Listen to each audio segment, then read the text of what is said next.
Parehong posibleng maharap sa impeachment sina Pangulong Bongbong Marcos at Vice President Sara Duterte. Pero giit ng Malacanang, walang Mary Grace Piatos ang Pangulo. Narito ang aking report. How many times do I have to say that? I didn't want impeachment.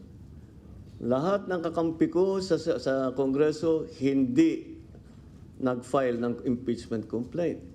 Ganito ang tono ni Pangulong Bongbong Marcos nung nakaraang taon nang tanungin tungkol sa impeachment case laban kay Vice President Sara Duterte. Ngayong may niluluto ang ilan na umano'y bagong impeachment laban sa Vice-Presidente na posibleng isampa sa Pebrero, tila nag-iba na ang ihip ng hangin. Tinanong natin dyan. Dahil sinabi po natin, tinatanong na po ng MPC kung anong inyong magiging reaksyon sa mga nababalitang magsasampa ng impeachment complaint laban kay sa Vice-Presidente. Ang tanging tugon lamang niya sa akin ay kung ano po ang pagtrato sa pag-iimbestiga sa flood control projects, mga anomalyang flood control projects. Ganon din po ang gawing pagtrato sa paggagawa or sa pag-iimbestiga patungkol dito sa impeachment complaint laban kay VP Sara. Sabi ng Malacanang, hindi pa kasi napagtanto noon ang lawak ng issue.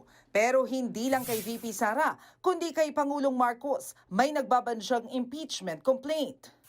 Sabi ni House Deputy Minority Leader Representative Edgar Erice, may pro-Duterte groups na gustong maghain ng impeachment complaint laban kay PBBM dahil sa umano'y betrayal of public trust. Hindi raw kasi niya napigilan ang ilan sa kanyang mga kaalyado na abusuhin ang budget insertions. The President allowed and signed the 3 budgets which contained the anomalous projects. Kung pinabayaan, that's gross, inexcusable gross negligence.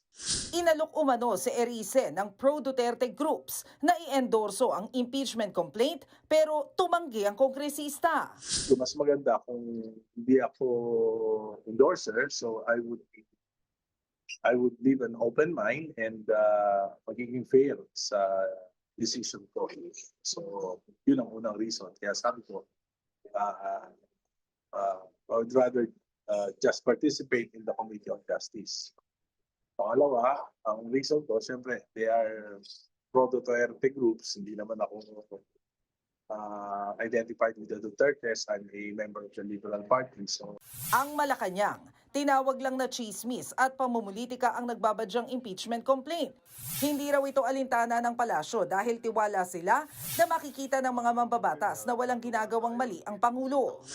Sa mga supporters po ng Vice-Presidente na nagnanais po na magsampa ng impeachment complaint, mas maganda po siguro bago magturo at tumingin sa iba, tulungan muna nila ang idolo nila. Una-una dahil ang usapin dito, ang impeachment complaint ay hindi ito pang media lamang. Hindi ito panakot lamang.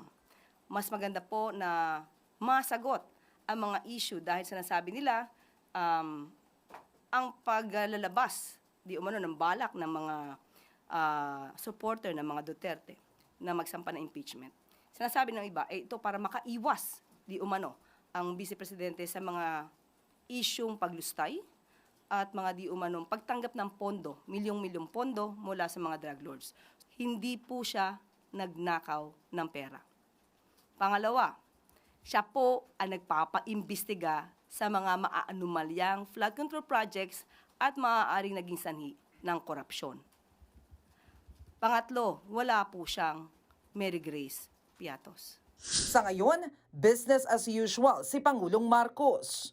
Lilipad siya ngayong araw patungong United Arab Emirates para dumalo sa Abu Dhabi Sustainability Summit. Doon, inaasahan ding lalagdaan ang Comprehensive Economic Partnership Agreement at Defense Cooperation Agreement sa pagitan ng Pilipinas at ng UAE. Tatayo bilang caretakers sina Executive Secretary Ralph Recto, Agrarian Reform Secretary Conrado Estrella at Social Work Secretary Rex Gatchalian habang nasa working visit ang Pangulo.